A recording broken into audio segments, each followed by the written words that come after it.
Thank you, Arlen. Thank you to you and the Principals Association for having us and letting us share all about Children's Advocacy Centers with your guests. Today, I wanted to welcome you all and tell you all about the Children's Advocacy Centers. Some people are aware of them and some people aren't. And even if you are aware of them, I wanted to let you have a little bit more.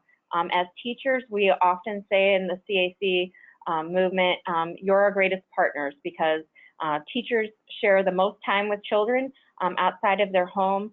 So we want to make sure that you're aware of what a CAC is and give you some direction as far as what to do, what happens when a report of child abuse comes in. So thank you. I want to tell you a little bit more about myself before we start.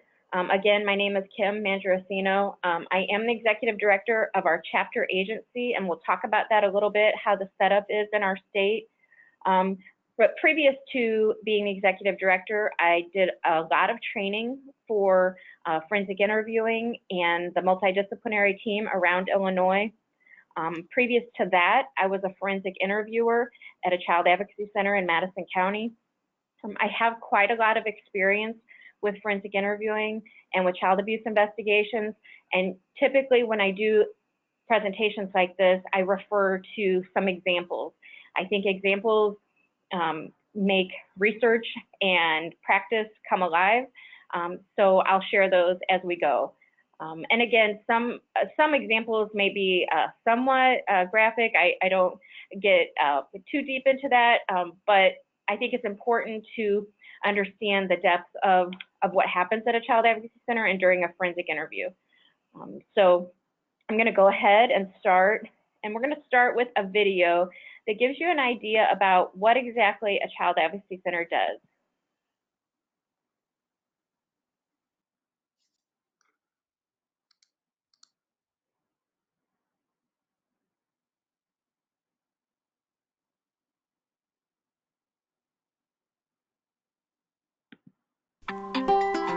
Childhood should be a happy time to smile, to play and grow, to learn, to love. But this world can be a scary place, a place where children can become victims of abuse. The signs of abuse aren't always visible. It's not limited by wealth or poverty, culture or beliefs. It comes in many forms. But hope does exist here in Illinois. And that hope comes in the form of the Children's Advocacy Centers of Illinois. To understand what a Children's Advocacy Center is, you must understand what children would face without one.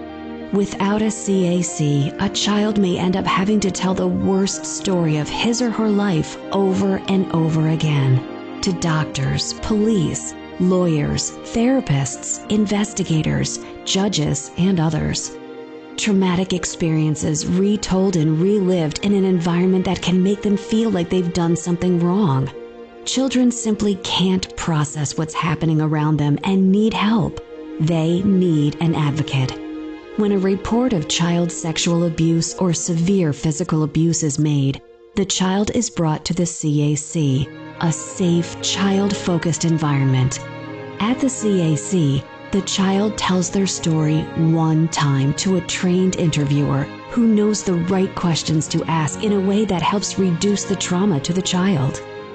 Then, a team that includes mental health and medical providers, law enforcement, prosecution, child protective services, victim advocacy, and other professionals make decisions together about how best to help the child. It is the mission of the Children's Advocacy Centers of Illinois to ensure that every child in the state of Illinois has access to the highest quality services, with teams of professionals offering safety and comfort. Reaching out across Illinois, the services and help that the CAC locations offer can make the difference in the future of thousands of defenseless children in need of hope, giving them a voice, a future, a world that is better. When we offer understanding, compassion, and guidance, it provides justice for kids and allows them to move from victim to victor. Let the children know that they are heard. To learn more about the Children's Advocacy Centers of Illinois, please visit www.children'sadvocacycentersofillinois.org.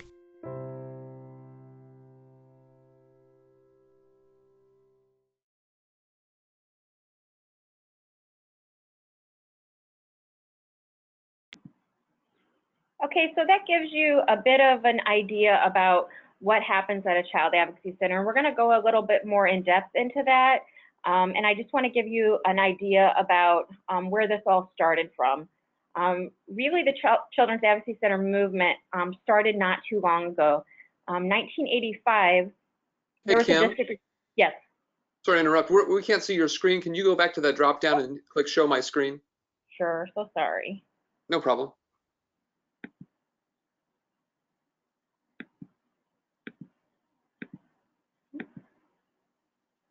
There it is. Okay, better? Okay, thanks. In 1985, there was a district attorney, Bud Kramer, in Huntsville, Alabama, and he decided really that these cases of sexual abuse were not being handled correctly and wanted to do better with that. And since 1985, this has been quite a fast-moving project. In 1987, the first 2 child advocacy centers opened in Illinois, and that's in DuPage and Lake County.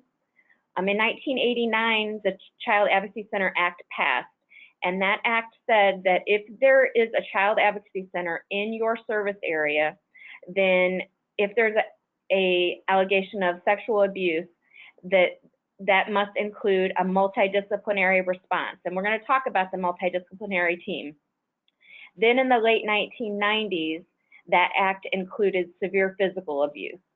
So now if there's a allegation of sexual abuse or severe physical abuse, and if that is reported to DCFS or law enforcement, they are to come to the Child Advocacy Center to handle that case. In 1995, the Children's Advocacy Center of Illinois was founded, and that's where I'm at now.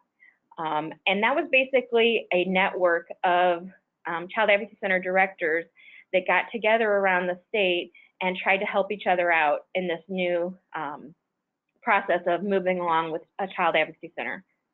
In 2001, we opened a state chapter office here in Springfield.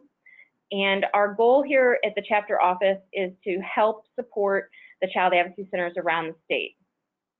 In 2019, we have 40 child advocacy centers in Illinois, and there are over 900 CACs nationwide. We also have a accrediting agency, and it's called the National Children's Alliance. And all of the 40 CACs in Illinois are accredited. So in the United States, we have the most child advocacy centers that are accredited in one state. So that's something we're really proud of. So who are we here at CACI? We do education and training. We have legislative representation for child advocacy centers.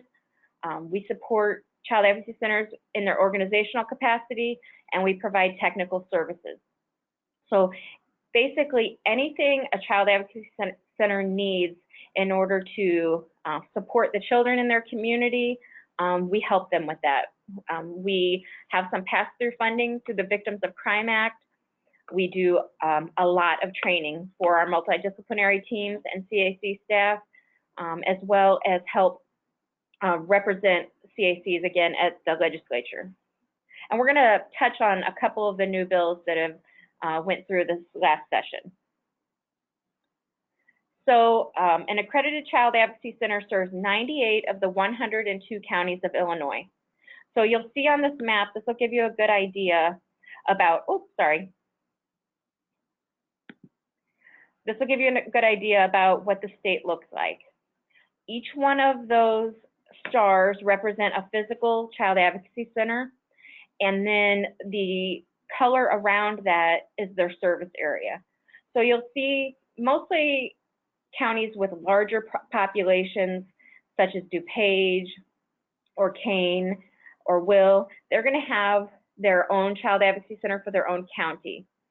However, when you go to more rural areas, such as down by Champaign, where there's a couple counties that are covered. But then when you go down to Coles County, then you see that there are 9. Within those large areas, like as over to the west with Quincy and Adams County and Coles County, they have what they call satellite centers. So they have a main child advocacy center where that star is located, but then they also have smaller locations that are set up in order to accommodate the children and the team members in that county. If you go to our website, which I'll give you the information for after this is over, you can pull this map up, click on the star in your area, and that'll give you contact information for the Child Advocacy Center in your area. Okay, so with Child Advocacy Centers, we talk a lot about the MDT, and that stands for Multidisciplinary Team, and it is the foundation of the CAC model. This team of professionals include a representative from law enforcement, the prosecution, Child Protection Services, which is a representative from DCFS, mental health providers, an advocate from the Child Advocacy Center, medical providers, and forensic interviewers, usually from the Child Advocacy Center. When we talk about team, this is who we're talking about. When we reference that video, you'll see that those are all the people that come together in order to make an investigation complete. So in order to talk about what a CAC is, we want to show an example of how things are without a Child Advocacy Center. Again, we're talking about allegations of child sexual abuse and severe physical abuse. Some Child Advocacy Centers also include witnesses to violent crime, such as a child that witnessed a murder or domestic violence or any kind of violence. The child may be interviewed at the Child Advocacy Center for that. So with the CAC, you can see the child is the center of the investigation over to the right, and all of those people and those professionals are focusing on the child. They will get their information from the child one time.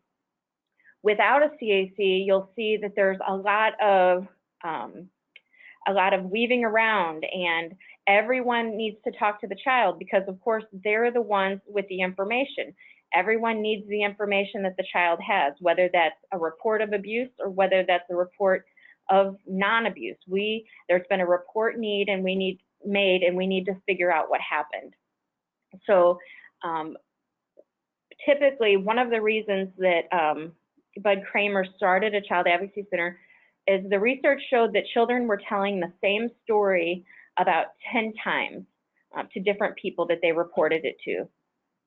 They may go to school and they may tell their teacher about an allegation. Then the teacher would then take the child to a social worker at school and then ask them to repeat it. And then the social worker and the teacher would go to the principal and ask the child to repeat it. Then they would call DCFS or the police and they'd be asked to repeat it. Then they'd be asked to repeat it by another investigator. So what happens with that situation is, for one, most importantly, the child is really re-experiencing that trauma each time. But also the child can be influenced by the reaction that those people have to them each time they tell that story. There is a lack of consistency, and people inadvertently ask questions that can affect the way that the child's reporting. That's why we're going to talk about what a forensic interview is. We're going to talk about how important it is to immediately report without asking a lot of questions, because we want to preserve that evidence. And that's what this is. When a child is disclosing, that's potential evidence against a perpetrator. And we need to make sure it's preserved correctly. And of course, again, we need to make sure that the child is the center of that and that we're remaining child focused at all times. So this graph will give you an idea about how the Children's Advocacy Center model works. So you can't just call up a Child Advocacy Center and say, I'd like to have my child interviewed. In that case, if a parent would do that or if a person would do that, they would be directed to either call the police with their report, or the Department of Children and Family Services hotline. So those are the two ways in which a child can, which an investigation comes into the Children's Advocacy Center. So you'll see on the left, the law enforcement gets the report, and the role of local law enforcement is grounded in public safety. And if it's not criminal in nature, law enforcement may not take action. If it goes through DCFS, the role of DCFS is to ensure that the child is safe at home. If the family caretaker is not the alleged abuser, DCFS may not take action. So sometimes that can be confusing to people who call in a report of abuse. DCFS might say that they're not able to take that case because the alleged abuser is not a family member or a caretaker. In those cases, they should instruct you to call the law enforcement in that area, but you should know that anyway, that it's important that even if a call is not taken, to follow up with law enforcement. So you'll see the immediate response by law enforcement and the priority assigned by DCFS. The child is brought to the Children's Advocacy Center. A joint investigation begins. So now you have two entities, law enforcement and child protection. They both have an investigation to do, and they both need the same information. They need to figure out what, if anything, happened, and then what's going to happen with the child. That joint investigation begins. There is a forensic interview that's conducted. Evidence is collected, and by evidence, we mean it could be a number of things. The interview of the child is recorded on DVD or electronically or digitally, and that is evidence. Any drawings the child makes in a forensic interview is evidence, as well as phones that a child or adult might have. And then that goes on to when law enforcement leaves the Child Advocacy Center, they may go collect more evidence that comes up during a forensic interview. Photos can be taken. They interview witnesses. Children are often referred to medical treatment and exam. We have specialized medical providers for sexual assault and physical abuse exams. Then the CAC coordinates a case review with all team members, including law enforcement, prosecution, DCFS, forensic interviewer, mental health provider, and a medical professional, and a family advocate. So once that investigation begins, law enforcement and DCFS goes out to the community, and they find out everything that they can. And again, it's interviewing witnesses, collecting evidence, and they're going to be looking, law enforcement will be looking, can this case be presented to prosecution? And DCFS is looking, is the child safe? Will they need removed from the home? Will we need to make alternate arrangements? So this next step, when we talk about case review is a vital part of the CAC model, and that ensures that cases don't fall through the cracks. That we're going to keep talking about this case and find out what each team member is doing, so that everybody can stay on the same page. We don't have to keep re-interviewing the child and asking the child questions, and we're going to stay on top of this until there's a resolution. And you'll see the child and family receive mental health services. They can receive them. Family advocates work with the family to assess their resources, and they provide support. So the forensic interview is now over. Sometimes the investigation is over. However, this child and family is going to be able to receive mental health services and continued support from the advocate, so that they can get whatever help they need, regardless if a case goes forward or not. And you'll see like the two sides of that. The case is going to be presented to the state's attorney from the law enforcement, and they're going to decide, the prosecutor will decide, is that going to be charged or the case refused. Really important to understand that just because a case is not charged doesn't necessarily mean nothing happened. It just means that the prosecutor does not feel that they have enough evidence to go forward. That can be really frustrating for people, but it's important to understand there's a really high burden of proof here, and the prosecutors make those decisions based on the information that they have. And then on the DCFS side, the child could be removed from the home. It's possible that a case is open for services, or they may close the case. So, so you have these parallel investigations going on, and each of them have different outcomes possibly, but they're working at the same, working it at the same time, hopefully. Okay. So I talked a little bit about a forensic interview, and that's a really foreign term for most people. So I wanted to go into that a little bit more because it's really what sets a child advocacy center apart from just talking to a child, from doing mental health therapy with a child. It is a neutral, structured, fact-finding conversation with a child intended to elicit detailed information about possible events that the child may have experienced or witnessed. So this is a one-on-one conversation with just the child. When a child and their caregiver present to a child advocacy center, the caregiver will stay in the waiting room and they'll work with the advocate to get the support that they need. The child will go alone with a forensic interviewer into a interview room, and that's the conversation that's going to be recorded. The forensic interviewer has very specialized training. There's a week-long training in order to be able to be a forensic interviewer, and then there are pretty strict training requirements and peer review requirements in order to continue in that position. In most cases, there's just one forensic interview of a child, so it's really important to get as much information as possible in that one session. And we're going to talk a little bit about ages and the differences in that. At Children's Advocacy Centers, we interview children from 3 to 18 years old typically.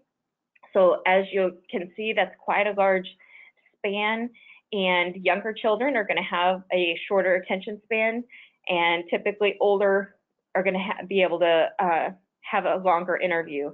But what we have to do is do a lot of assessment during that time to see how is this child going to be able to communicate, how are they going to feel about talking about this, and what's their ability to be able to do that.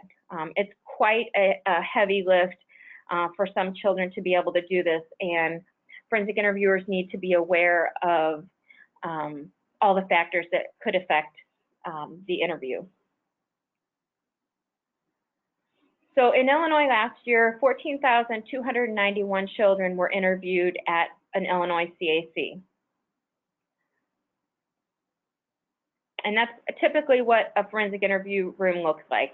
You're going to have this two-way mirror or a closed caption monitor so that the rest of the team can be watching as the interviewer is talking to the child.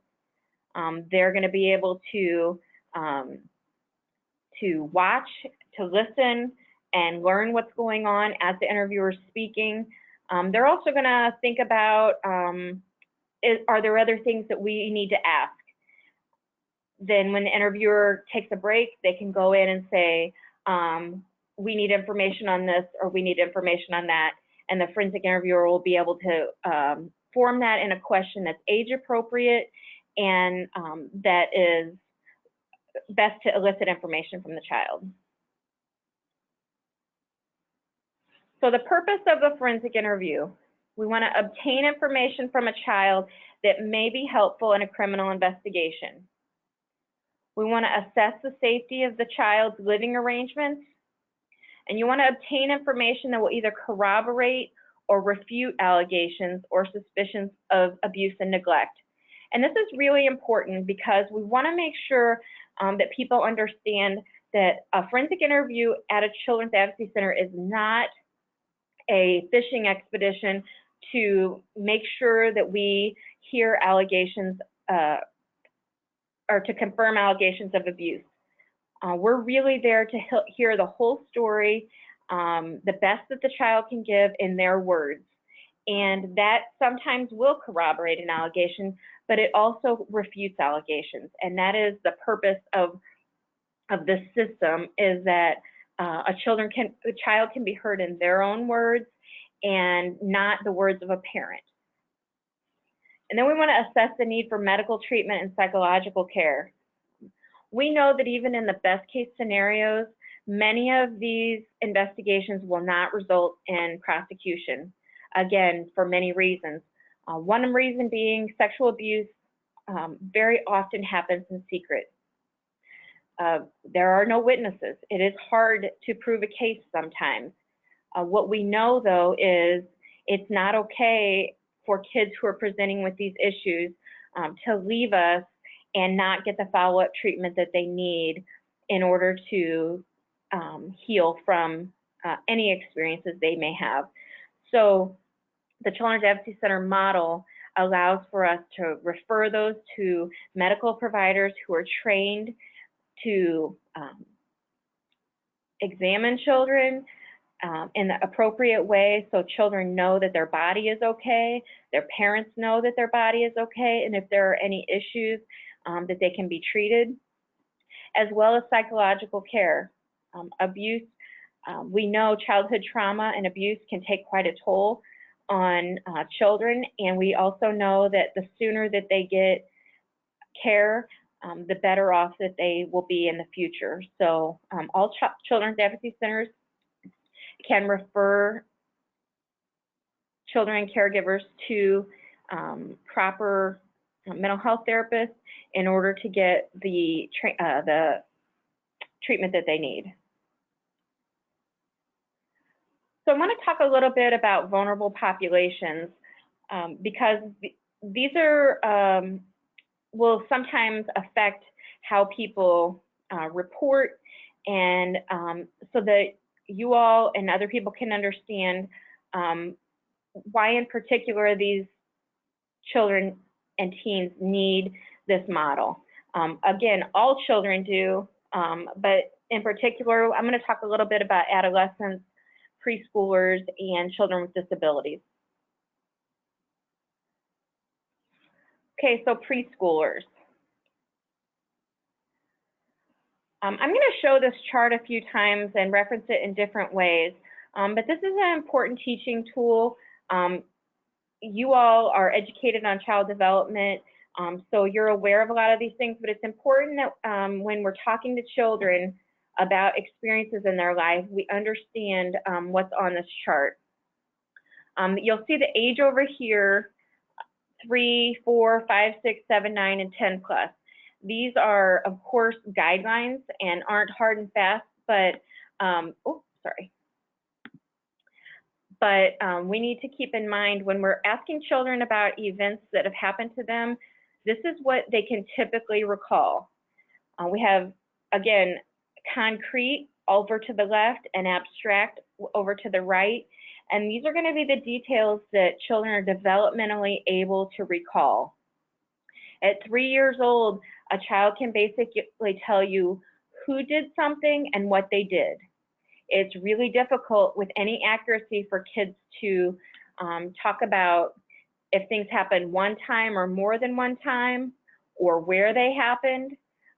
They're working on that skill as they're 3. But then sequencing, what happened first or last, that is not a skill that most 3-year-olds have. The circumstances around it. Episodic detail, they're not able to tell. I'm sorry, I'm trying to get this off here. And, excuse me. And when. When is the question that so many people want to ask from children? When did that happen? And you'll see from this chart that really until you're 10 years old, there's not a lot of accuracy when we ask children when something happened. You'll often get a guess, which is not helpful at all. When children are pressed for answers for things, they will give you some. The problem with that is when there's not accuracy with that, it's really easy for a perpetrator to disprove that. So this is the basis of a lot of the forensic interviewing work that we do. We have to understand what children are able to tell and not ask them questions that are beyond their ability, and get that information elsewhere, because these are all the questions that an investigator is going to have. Who did it? What did they do? How often did it happen? Where did it happen? What happened first? What happened second? What happened third? You know, the circumstances. Who else was there? What were you doing? Episodic details. You know, in a forensic interview, it's ideal to say, okay, and then what happened next? And then what happened next? Kids at different ages have a really hard time with that. And then when? It's important to keep in mind age, ability, and trauma are all effectors, and we'll talk about that with the ability and trauma, but right now we're talking about age. So a few things about preschoolers to remember: they think and speak simply and concretely, and they lack the understanding to estimate, like how many. They lack the ability to recall dates and times with accuracy, but remember, they will try. Sometimes if kids are asked how many times did that happen, they might say 1,000,000 times. Or they might say it was a long, long time ago. And when you talk to their parent, it was 2 weeks ago. It's all relative to how they're thinking about it at that time. It's also important to know that they lack the ability to answer complex questions. Oftentimes when we're talking to kids, we forget to make them very simple, direct questions instead of multiple layers of questions that we sometimes ask kids. Sometimes with preschoolers, reports might seem fantastical.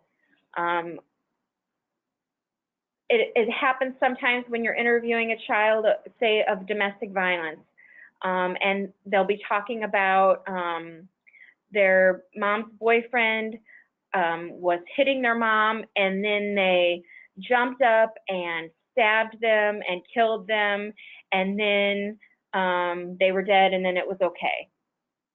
So they might have all of these elements that went around this report that have a lot of validation, but they'll include maybe what they wanted to do.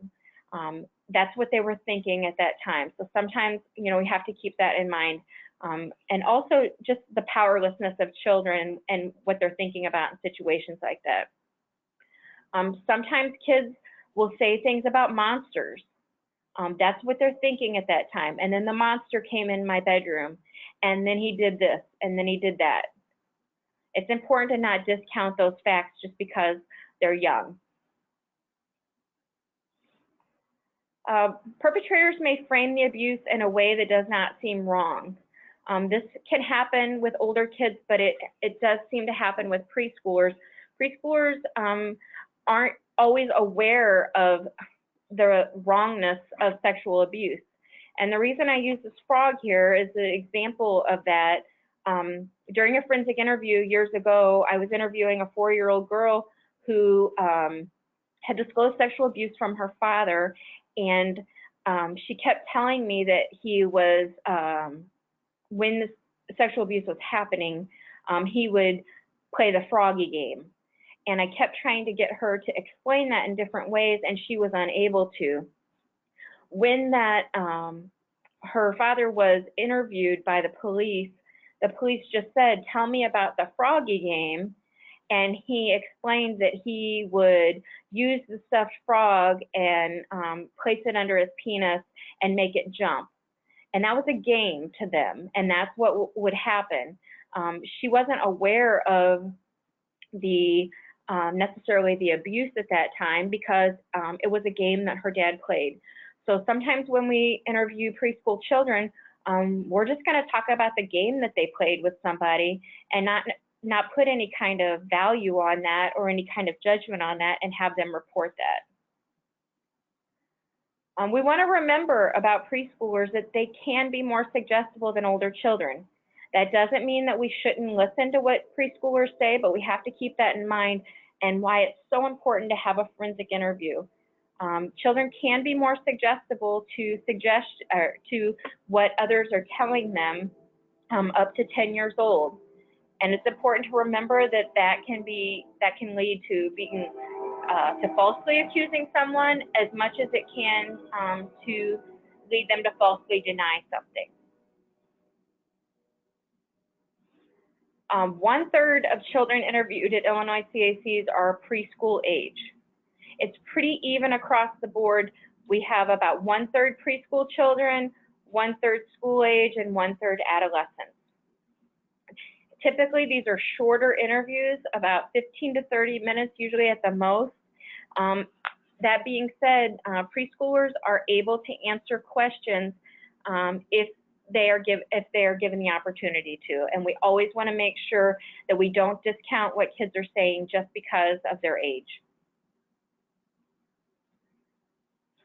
So adolescents, a few words about them, and I'll be very forthcoming. I'm a big fan of adolescents and this group of children, and the reason that I feel that they're very vulnerable is because society and all of us have a lot of ideas about teenagers, and I have found in my experience and practice that many of those are dangerous for them, and I'm going to talk about that because we do call them adolescents or teenagers, but we have to remember that they're still children. They're protected under the law as a child until they're 18 years old. So it's important that we think about that. That being said, we have to keep in mind about the teenage brain. They, by nature, are risk-taking and rule-breaking, and sometimes that leads to situations that they can't handle. Any of you all who have worked with teenagers or had teenagers know that developmentally this is where they're at, and they're actually supposed to be there, but sometimes that gets them in pretty deep. We know that with phones, with sexting is an issue.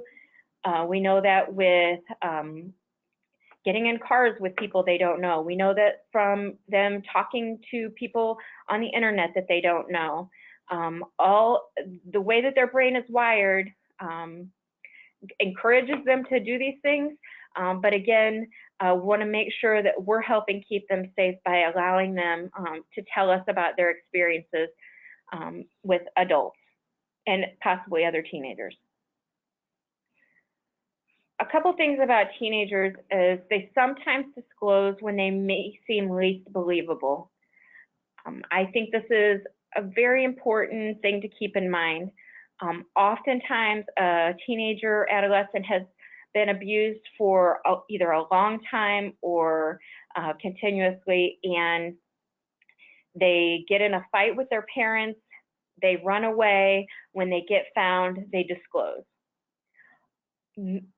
During that situation, investigators or others might say, well, the only reason they're saying this is to get out of trouble. That I will tell you from interviewing 1,000 teenagers, that is typically not true. That is the time that kids blow up. However, it's really important, no matter what the situation is, whether it's running away, whether it's getting caught drinking, a number of things, it's important that we don't discount their report, because that's often when they do disclose. Also want to keep in mind fear, embarrassment, self-blame, and shame that could result from telling overrides the disclosure. The general public usually thinks that kids would just tell. If somebody was doing that to them, they would just tell. The reality is that they don't. And I think that when people think about it in a way, even about their self, imagine what that would feel like to tell someone your biggest secret. Kids are embarrassed just like adults are to talk about their sex life, things that have happened to them sexually. They often don't want to get the perpetrator in trouble. So we have to remember that these are real feelings that kids have, and we can't expect them to just come in and disclose when this is going on. And we need to remember adolescents can be uncooperative and difficult, but so can adults. Adolescents oftentimes don't want to speak to you. Forensic interviews can be difficult sometimes, especially when a child or adolescent doesn't see themselves as a victim. Forensic interviewers are trained to talk to kids about that and understand that there's all kinds of different thoughts about victimization, and we just want to hear their story. This is just another quick reminder about this. Yes, teenagers have the ability to tell all of these details as listed on the bottom. However, what we need to understand is trauma is an effector. So where we're all the way over on the bottom line with getting all these details, trauma can make this go backwards. If you have a child that's experienced a lot of trauma, they often have trouble with sequencing. They often have trouble with circumstances of when something happened. And I would encourage you, if you're having trouble understanding this, to think about your own life and think about something that happened as a child or even as an adult. It's really hard to think about exactly nailing down a date or a time or who was there. And we know that people's memories can get really muddy when they're recalling something, especially when it's traumatic. So to keep this in mind, that just because kids don't give a lot of details doesn't necessarily mean it didn't happen.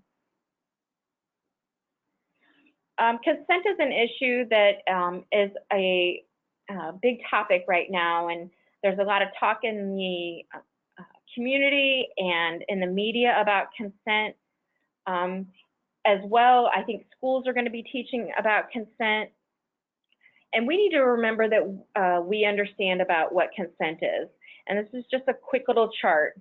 It's clear and active. It's coherent.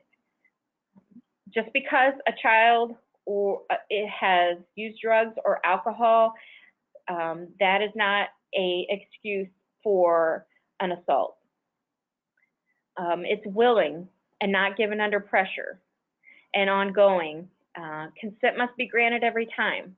Just because an adolescent is involved in a sexual relationship with someone doesn't mean there can't be some kind of assault. There are many times when adolescents are interviewed that they don't even see themselves as victims of sexual assault, and then when they're telling their story, it becomes pretty clear to the interviewer and the MDT that there's some real issues with consent here. So to keep that in mind when when you're hearing reports about sexual assault, to be open to listening to what's being reported. A few words about children with disabilities. Children with disabilities are 3 times more likely to be abused as peers without disabilities. There are all kinds of disabilities we know. There are speech delays, language delays, intellectual development, motor skill issues, emotional development, social skills, movement problems, cognitive development. What we need to understand about all these delays and limitations is that usually leads to adults speaking for them. And that's a necessity most of the time in these situations. However, it also can put these kids at risk. So we need to make sure that we're looking at a whole picture and not just listening to what the adults around them are saying. And a few things to keep in mind about that. Kids with disabilities have to rely on adults and others for their self-care. And sometimes that makes it difficult to distinguish abuse. They need help with dressing. They need help with bathing, exercising and therapy, with eating and playing. All those activities require hands from an adult on a child, and that's normal and helpful. However, it's a situation that can be taken advantage of by the wrong person. We need to also keep in mind that kids with disabilities have limited outside social interactions. They're oftentimes isolated from their peers, sometimes other family members, and they have a lot of one-on-one reliant relationships. And again, if that child is going to school, sometimes that's their only interaction outside of their home. And again, back to the chart, their ability is going to affect, just because their age is 7 to 9, their ability is going to depend on where they're at developmentally, how much they're going to be able to give. So just a couple words about the CAC and why. We've talked a lot about it. So the importance of an initial interview at the CAC, it's going to reduce the trauma of the child. We're going to have a trained forensic interviewer and an MDT who know the dynamics of child abuse and the developmental limitations to recall. It's going to reduce the amount of times a child must retell the story, reducing inconsistencies. It's recorded, and we use a team approach. This change in legislation, educator misconduct, this was Senate Bill 456, now Public Act 101-0531, that effective immediately. And this improves protections for kindergarten through 12 students from educator misconduct in the school code, sexual misconduct. It requires school districts to work more closely with children's advocacy centers when responding to reports of child sexual abuse. This is something that I've been really excited about this year because this chance for schools and CACs to work more closely. I've been welcomed by the Principals Association and the State Board of Education to share with the with schools what we do, and we're hoping for and looking forward to a good relationship moving forward.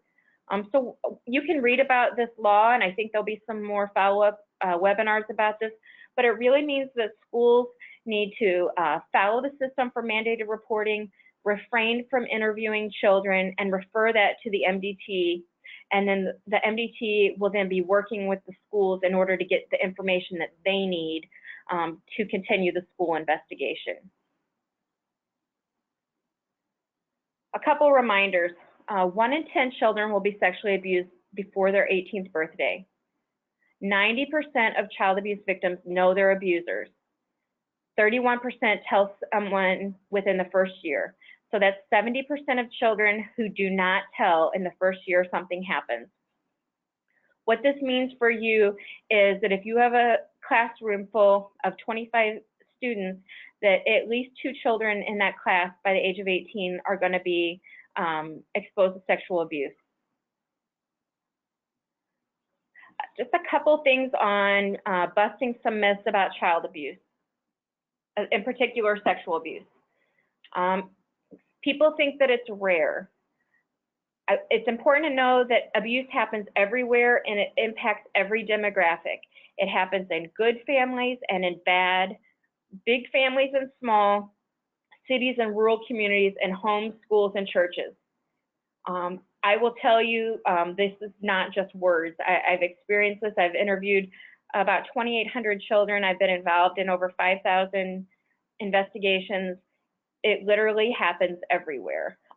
And one of the biggest issues that come up are people knowing a family and thinking there's no way that they could have done this. So important to report no matter who is the alleged perpetrator.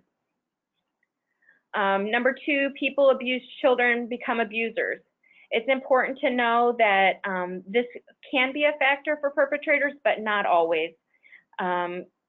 Kids who are abused grow up to live normal, good lives where they don't abuse anyone, and we need to understand that. Yes, therapy is really important, but kids can heal and be well after abuse as a child.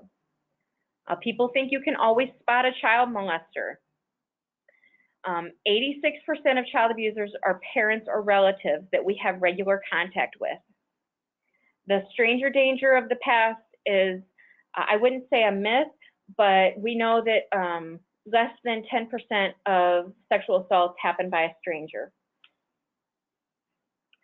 Children are resilient and bounce back from anything. it's true that they are resilient, but we have to know that abuse and neglect have a lasting and sometimes unidentified consequences. And we know from, if you're aware of the adverse childhood experiences research, we know that there can have long-lasting medical and psychological effects resulting from childhood trauma. Some people think it's only abuse if it's physical. Children are usually abused by strangers, and we talked about that. People think that kids will tell. I've had many parents say, there's no way this would have happened. I've talked to my child. I know they would tell me. The reality is, and this was a hard reality for me as a parent, that kids often don't tell their parents. Somebody else will probably report it. Often we think that, but it's really important that we take the first step if we've heard about a report of abuse, that we make that step to report it. 48 states have mandated reporter laws, and Public Act 101-0564 that just passed and was signed, it does amend the CAC Act and requires that all mandated reporters in Illinois receive training about mandated reporting. School personnel are going to be required to complete mandated reporter within 3 months of hiring and training every 3 years. What we're hoping for is child advocacy centers can make a reach out to many of the school districts and do some in-person training, as well as the DCFS webinar training, so that you all can have a discussion and have an in-person presentation to have some dialogue about this. So I'm going to play one more video before we go, and this was developed by our National Children's Alliance. And I like this video because it's very simple, and it really talks about what we're asking of the public and of teachers in order to help the kids that, that report to us.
I really like that video because it shows really how simple this is.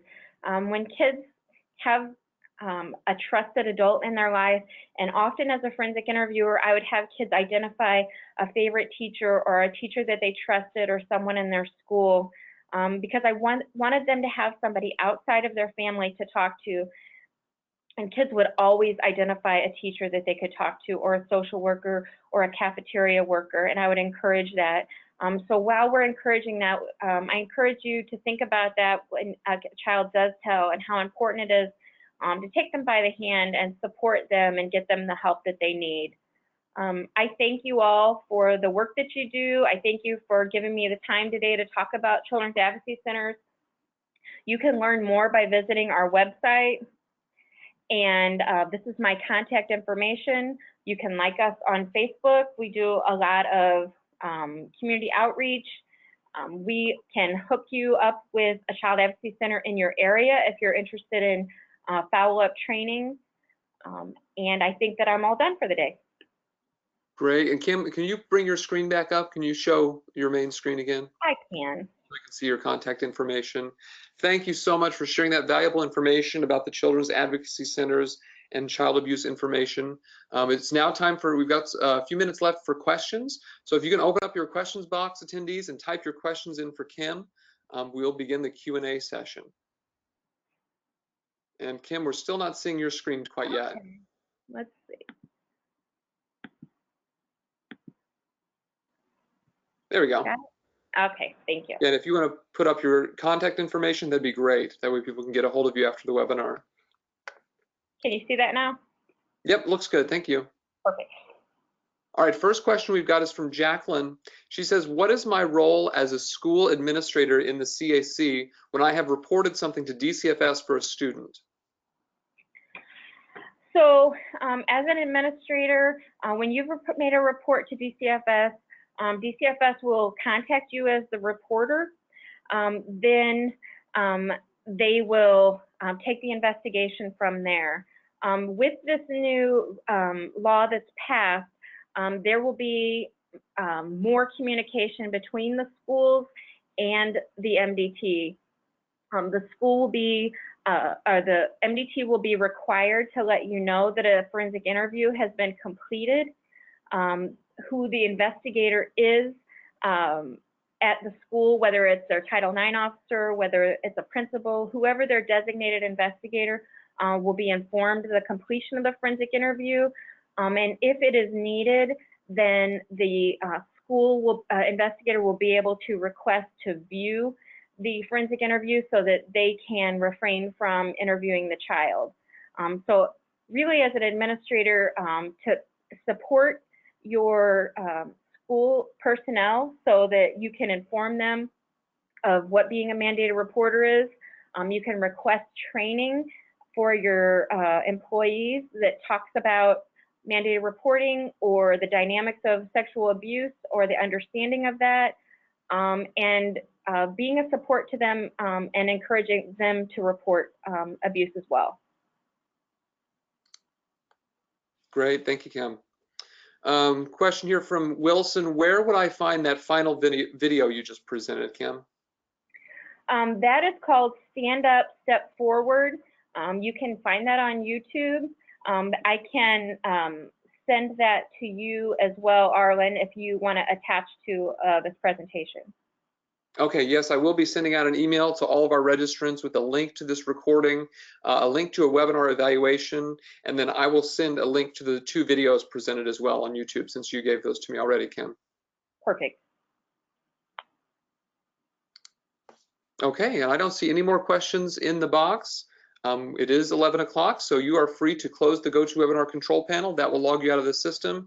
As I said, this webinar was recorded, and we will be sending a link out to all registrants and attendees to make sure that they can view it again and share it with their colleagues. So take care, everybody, and have a great rest of the school year. Thank you. Thank you all.